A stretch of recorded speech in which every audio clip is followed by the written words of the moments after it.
르무엘 왕이 말씀한 바 곧 그의 어머니가 그를 훈계한 잠언이라. 내 아들아 내가 무엇을 말하랴? 내 태에서 난 아들아 내가 무엇을 말하랴?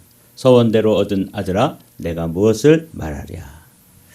우리는 잠언 그러면 솔로몬의 잠언만 생각하기가 쉽죠. 근데 잠언이 31장으로 되어 있는데 드디어 이제 우리가 31장까지 왔습니다. 이제 몇 번만 더 말씀을 나누면 잠언 묵상하는 일도 긴 시간이었는데 이제 마치게 됩니다. 우리가 살펴본 대로 잠언은 솔로몬의 잠언이 주가 되지만 마치 시편이 다윗의 시편이 주가 되지만 시편이 5권으로 되어 있어서 저자들이 여러 명이다 하는 것 우리가 살펴본 것처럼 잠언도 마찬가지입니다. 먼저 솔로몬의 잠언이 주가 되지요. 이게 1장부터 24장까지 그렇게 이어집니다. 1장 1절이 다윗의 아들 솔로몬의 잠언이라 이렇게 시작되어서 잠언이 이제 솔로몬의 잠언이 주가 되지만 25장부터 29장까지는 솔로몬의 잠언 중에서 이렇게 민간에 돌아다니는 아주 소중한 잠언들이 있죠. 이것을 히스기야 시대의 또 지혜자들이 모아서 편집을 했습니다. 그래서 히스기야의 잠언이라고 되어 있지만 이 부분도 사실은 잘 수집을 해서 편집했을 뿐이지 솔로몬의 잠언입니다. 히스기야 시대에 편집을 한 것이죠. 그리고는 이제 30장 오면은 아굴의 잠언이 나옵니다. 그래서 어제까지 우리가 아굴의 잠언을 살펴보았습니다. 근데 31장에 오면 또 르무엘 왕의 잠언인데 특별히 그의 어머니가 그에게 훈계한 것이다. 이렇게 나오죠. 그래서 이 잠언서에 나와 있는 여러 잠언들이 잘 모아져 가지고 편집된 것이다 하는 걸 알 수 있죠. 그래서 이제 우리가 이 31장 1절을 펴면 르무엘 왕이 말씀한 바 곧 그의 어머니가 그를 훈계한 잠언이라 이렇게 나오잖아요. 그러니까 여기서 이제 우리가 이 르무엘 왕은 누군가? 그래서 열왕기서라든지 역대하의 왕들의 명단이 다 나오지 않아요? 북이스라엘, 남유다. 근데 르무엘이라는 왕 이름은 안 나와요. 르무엘 왕이 혹시 누구냐? 그럼 혹시 이방의 왕 중에서 아주 지혜로운 왕이 이름인가? 근데 성경 주변의 왕들의 이름 가운데도 르무엘이라는 왕은 나오지가 않아요. 그래서 이제 학자들은 이게 상징적인 이름인가 보다. 이렇게 이제 이해하기도 하는데 이 르무엘이라고 하는 왕이 학자들 간에는 또 이거는 상징적인 왕이라든지 이방의 어떤 통치자 중에서 지혜로운 왕이 아니고 솔로몬의 다른 이름이다. 이렇게 주장하는 학자들도 있어요. 그래서 오늘 우리는 이게 뭐 정확히 누구다 이렇게 규명할 수가 없어서 학자들 간에 이제 의견이 분분한데 우리는 그의 어머니 그리고 르무엘 이야기를 보면서 이게 솔로몬이 다른 이름이다 하는 관점으로 르무엘을 받아들이기를 원합니다. 그러니까 여러 학설이 있지만 그 중에서 가장 근접한 학설이 솔로몬의 다른 이름이다 이렇게 보는 거죠. 솔로몬의 이름이 또 여러 개가 있어요. 우리가 아는 바와 같이 솔로몬 그러면 이건 평화로운 자, 평화의 왕이죠. 이건 아버지 다윗이 지어준 이름입니다. 근데 흥미롭게도 다윗이 바세바와 더불어서 첫 번째 난 아들은 하나님의 징계하심으로 인해서 죽습니다. 그리고 이제 다시 바세바와 다윗 사이에서 또 한 사람이 태어나는데 그게 이제 솔로몬이잖아요. 솔로몬이 태어났을 때 선지자 나단을 통해서 하나님께 여호와께 사랑을 받은 자 이런 뜻으로 여디디아라는 이름을 주죠. 여디디아. 이게 이제 솔로몬의 다른 별명이에요. 그러니까 아버지가 지어준 이름 또 요즘으로 말하면 담임 목사님이 지어준 이름 이게 여디디아예요. 그런데 선지자 나단이 지어준 이름뿐만 아니라 또 누구의 이름이 있냐면 르무엘이라는 이름이 그 어머니가 지어준 이름입니다. 그래서 이제 학자들은 이것은 솔로몬의 다른 이름이고 바세바가 지어준 이름이다. 그래서 이 르무엘이라는 이름의 뜻은 하나님께 바쳐진 자다. 그런 의미가 들어있어요. 그러니까 솔로몬은 아버지가 지어준 이름, 선지자 나단이 지어준 이름, 그리고 이제 그의 어머니 바세바가 지어준 이름. 이렇게 이제 세 가지가 있다는 것을 여러분들이 먼저 염두에 두고 우리는 이 잠언 31장도 그러니까 솔로몬의 잠언인데 특별히 이 부분을 따로 구분해 가지고 르무엘 왕, 이게 이제 솔로몬의 다른 이름이다라고 하는 것을 우리는 그렇게 그런 학자들의 의견을 이제 수용해 가지고 이방의 왕의 이름도 아니고 또 그냥 상징적으로 르무엘이라고 하는 어떤 상징적인 인물을 만들고 또 상징적인 어머니의 그 훈계로서 이렇게 막연하게 생각하는 것보다 이 지혜의 그 사무엘이 아니라 잠언 31장의 이 이야기는 르무엘이라고 하는 이 사람을 통해서 주어진 잠언인데 그것은 솔로몬의 다른 이름이다. 이렇게 이제 여러분들이 기억을 해 두십시오. 그러니까 참 흥미로워요. 아버지가 준 이름, 선지자 나단을 통해서 주신 이름, 또 어머니 밧세바를 통해서 주어진 이름 세 가지가 있다는 것을 살펴보았습니다. 그래서 이제 르무엘과 그의 어머니와의 관계를 우리가 먼저 살펴봐야 되는데 르무엘 왕이 말씀하신 바 곧 그의 어머니가 그를 훈계한 잠언이라. 그러면서 아주 반복해서 말하는 게 있죠. 내 아들아 내가 무엇을 말하랴. 이 부분이 반복되어져요. 내 태에서 난 아들아 내가 무엇을 말하랴. 서원대로 얻은 아들아 내가 무엇을 말하랴. 내가 무엇을 말하랴. 그러니까 어머니가 이렇게 이야기하면 잔소리가 되잖아요. 우리 다 알아요. 그러면서 그냥 어머니 말씀 무시하기 쉽죠. 그런데 이 르무엘의 어머니인 이 지혜자는 정말 기도하면서 고르고 골라서 꼭 들어야 될 말을 지금 하기 위해서 내가 뭘 얘기해야 될까. 자꾸 얘기하면 잔소리라 그러는데 내가 정말 이 아이에게 이 아들에게 꼭 들려줘야 될 정말 놓치면 안 되는 이 핵심적인 것 이 세 가지 정도를 내가 꼭 말해줘야 되겠다. 그래서 이제 무엇을 말하랴. 내가 무엇을 말하랴. 그러니까 이거는 아주 깊이 묵상하고 기도하고 고민했다는 흔적이 그대로 드러나 있죠. 이게 이제 잠언 31장 르무엘의 잠언입니다. 아주 흥미로운 부분이에요. 여기서 이제 우리가 요 유대인들에게 있어서의 어머니, 요 어머니의 위치가 그만큼 중요한 거예요. 유대인들은 어머니가 유대인이고 아버지가 이방인이면 유대인으로 간주하지만 아버지가 히브리인이고 어머니가 이방인이면 그 사람은 아버지가 유대인인데도 불구하고 히브리 사람으로 치지 않는다는 거 아니에요. 이게 물론 뭐 어머니 아버지 다 유대인이면 유대인이겠지만 그래서 왜 그러냐? 이 어머니가 중요하기 때문에 그래요. 근데 잠언 31장에 보니까 그의 어머니가 그를 훈계한 잠언이다. 이렇게 나오잖아요. 그래서 히브리 사람들은 이 르무엘 왕에게 있어서도 어머니가 가르침이 그렇게 중요한 것처럼 사실은 제가 이 말씀을 보면서 모세도 어머니가 유모로서 이렇게 기르잖아요. 그럴 때 모세가 어떻게 장성해서도 히브리인으로서의 그 정체성과 그리고 신앙을 그대로 유지할 수 있었을까? 그것은 어디에 비밀이 있냐면 어머니라고 하는 이 단어에 비밀이 있는 거예요. 근데 이 잠언 31장에서도 르무엘이라고 하는 이 사람에게 그 어머니가 들려주었던 그 말씀, 이게 이제 아주 중요한 것이죠. 이 모세를 살펴보면 첫 번째로 그들은 이런 말을 한대요. 유대인들은 4살까지만 나에게 맡겨라. 유대인 어머니들이. 그러면 내가 그 사람을 유대인으로 만들겠다. 그렇게 이야기한다는 거예요. 참 귀담아 들어야 될 말씀이잖아요. 그러니까 4살, 5살 이때가 히브리인들은 그때 젖을 떼는 나이예요. 그러니까 한나도 그때까지 자기 품 안에서 사무엘을 길러서 이제 엘리 제사장 그 성막에 갔다가 이렇게 헌신하잖아요. 모세도 그렇고 르무엘도 그렇고 이 어머니들이 역할을 한 거죠. 마치 우리나라의 이율곡이라고 하는 이런 대학자가 그 배후에는 누가 있었어요? 어머니가 있었고 맹자라고 하는 그런 대학자 뒤에는 또 맹자의 어머니가 있었고 이게 어머니가 그렇게 중요한 거예요. 히브리인들은 이 어머니의 중요성을 알았던 거죠. 그래서 이 바울이라고 하는 아주 악한 통치자가 태어나는 모든 유대인들의 남자아이를 다 나일강에 던져라. 그런 왕의 명령을 그냥 다른 엄마들은 다 나일강에 던졌는데 이 모세의 어머니 이름이 요게벳이에요.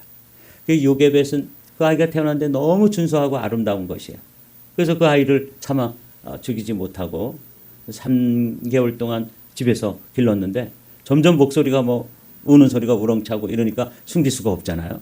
그래서 할 수 없이 갈대 상자에다가 잘 물이 안 들어오도록 역청으로 칠하고 그리고는 나일강에 띄우죠. 하나님께 맡기는 거예요. 그랬더니 그걸 또 정말 놀랍게도 바로의 공주가 그 아이를 건져서 이 아이를 어떻게 길러야 할지 모르잖아요. 엄마가 뭐 항상 젖이 나오는 게 아니잖아요. 그러니까 그때 또 미리암을 통해서 유모를 구해주겠다. 그래서 이제 이 모세가 친어머니가 유모로 돼가지고 4살, 5살까지 이 아이를 품 안에서 기르게 돼요. 그때 그들이 한 게 뭐냐면 쉐마예요. 들으라 이스라엘아. 여호와 하나님은 유일하신 하나님이다. 이거를 젖 먹일 때마다 계속 들려주는 거예요. 이게 유일신신앙입니다. 유일하신 하나님 여호와 하나님을 끝없이 그 귀에 어린아이의 귀에 들려주는 거죠. 그리고 또 뭘 들려줬겠어요? 넌 히브리인이야. 너는 하나님의 백성이야.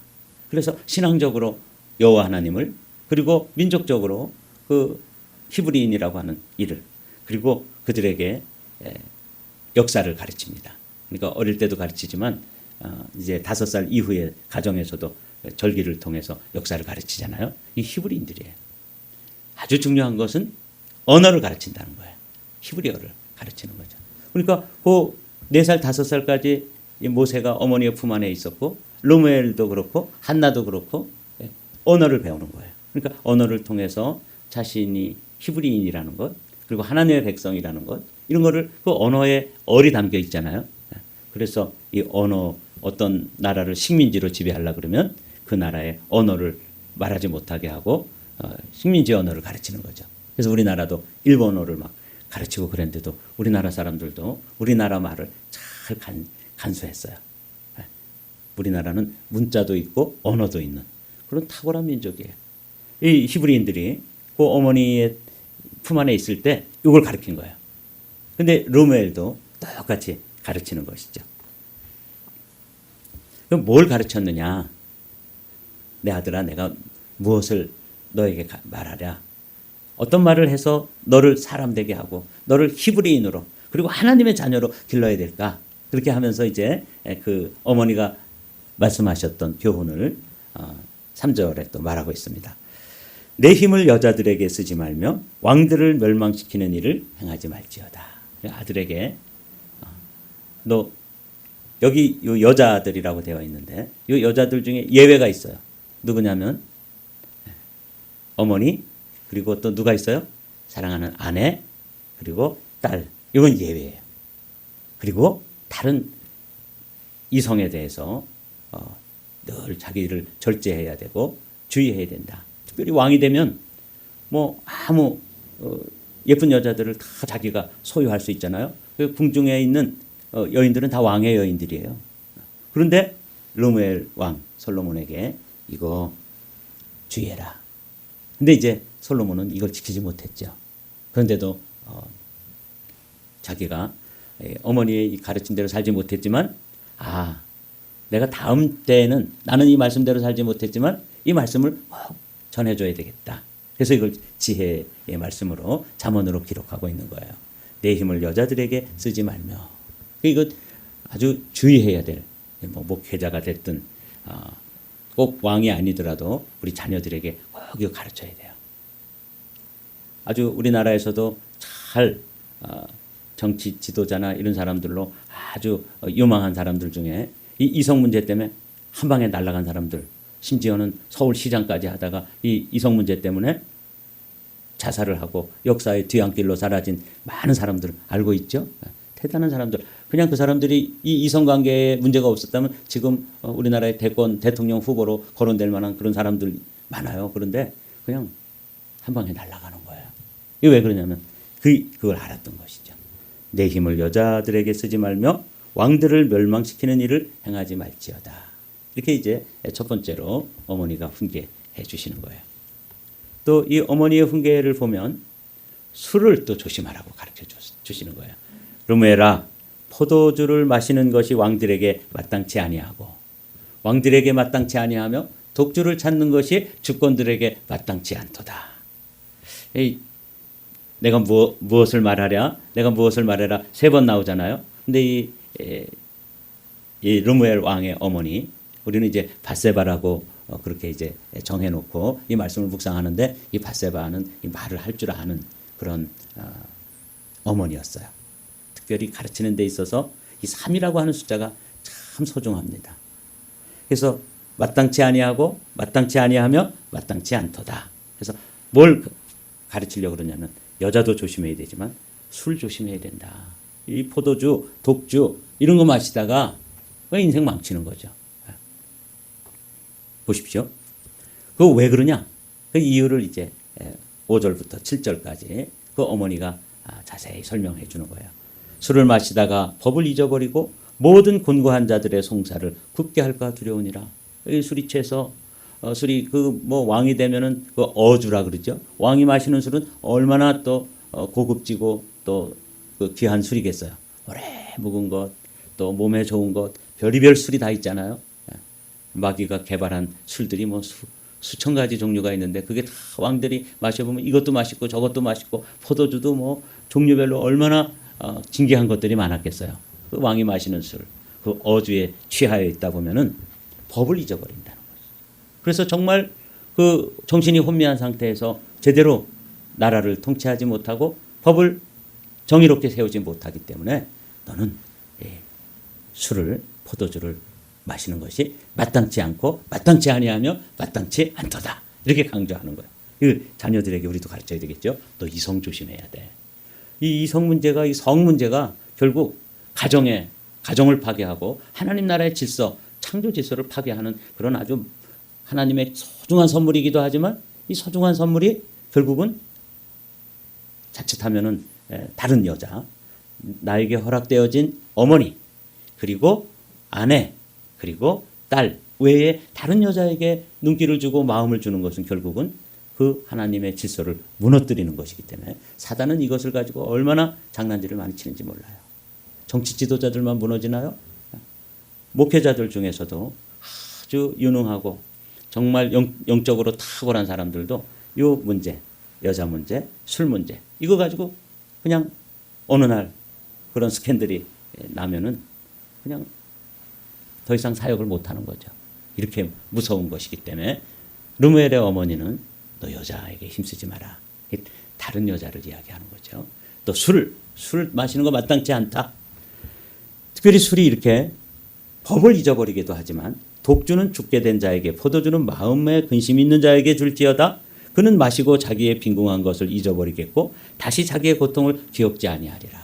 그래서 세상을 아주 쉽게 그 술 취한 상태에서 나라를 통치하니까 결국은 하나님 앞에서 맡겨진 일을 제대로 못하게 되는 것이죠. 그래서 이거 마땅치 않다. 이렇게 이제 가르쳐 주는 것이죠. 어머니의 훈계 3번째는 이 왕이니까, 한 나라의 통치자하고 지도자니까, 너는 말 못하는 자의 모든 고독한 자의 송사를 위하여 입을 열지니라. 너는 입을 열어 공의로 재판하며 곤고한 자와 궁핍한 자를 신원할지어다. 그래서 사회적 약자들, 심지어는 비용이 없어가지고 자기 억울한 일을 잘 스스로도 해결하지 못하지만 법적으로 해결하지 못하는 그런 억울한 일들을 들어주는 거죠. 솔로몬은 이 부분에 있어서는 어머니의 말씀을 잘 들었던 것 같아요. 우리가 잘 아는 바와 같이 한 아이를 가져와서 재판하던 이야기 알지 않습니까? 그래서 너는 말 못하는 자와 모든 고독한 자의 송사를 위하여서 지혜롭게 입을 열어라. 이 3가지를 이야기해 주었습니다. 오늘은 이 잠언 31장을 시작하면서 어머니에 관해서 말씀을 묵상했습니다. 우리는 어머니인데, 오늘도 이 새벽을 깨운 여러분들이 어머니시잖아요. 나는 어머니처럼 우리 가정의 자녀들을, 그 천하보다 귀한 생명들을 맡겨주셨을 때 그 자녀들에게 이 르무엘 왕에게 이 귀중한 훈계를 주셨던 어머니, 이 히브리인들의 어머니는 하나님을 가르쳐주고, 그리고 자신들이 영적 정체성, 신앙적 정체성이 여호와 하나님의 유일하신 하나님이고 너는 하나님의 백성이고 그리고 그것을 언어를 통해서 가르쳐 주는데 제가 이거 묵상하면서 우리 한국 어머니들도 참 소중하고 귀한 일을 감당해요. 그러나 이민자들 가운데 어머니들이 자녀들이 한국말 잘 못하는 사람들도 있잖아요. 이건 어머니 책임이에요. 히브리 사람들은 히브리 언어를 가르쳤다고요. 중국 사람들도 이거 잘 가르친대요. 중국말 가르치고.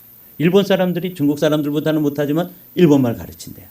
근데 제일 잘 못하는 사람들이 우리 한, 중, 일 중에서 한국 사람들이 잘 못한다는 거 아니에요?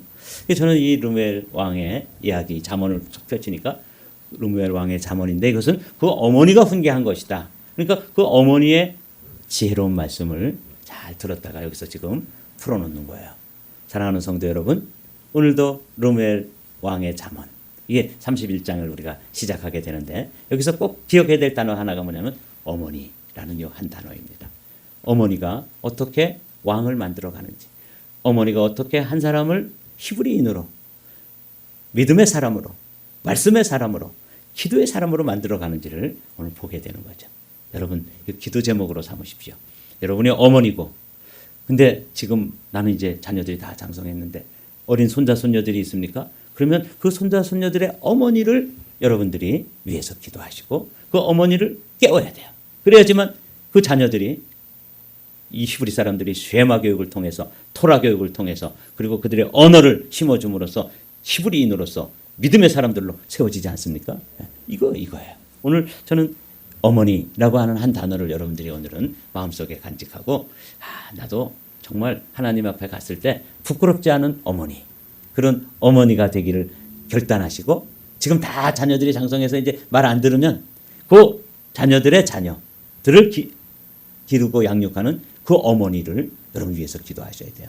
여러분들에겐 며느리도 되고 여러분들에겐 딸도 될 텐데 그 사람들이 그렇게 중요한 거예요. 우리 오늘은 이 르무엘의 잠언을 펼치면서 르무엘이 누군지, 르무엘과 함께 어머니의 훈계에 관해서 주시는 이 말씀 마음에 간직하고 승리하게 되시기를 주님의 이름으로 축복합니다.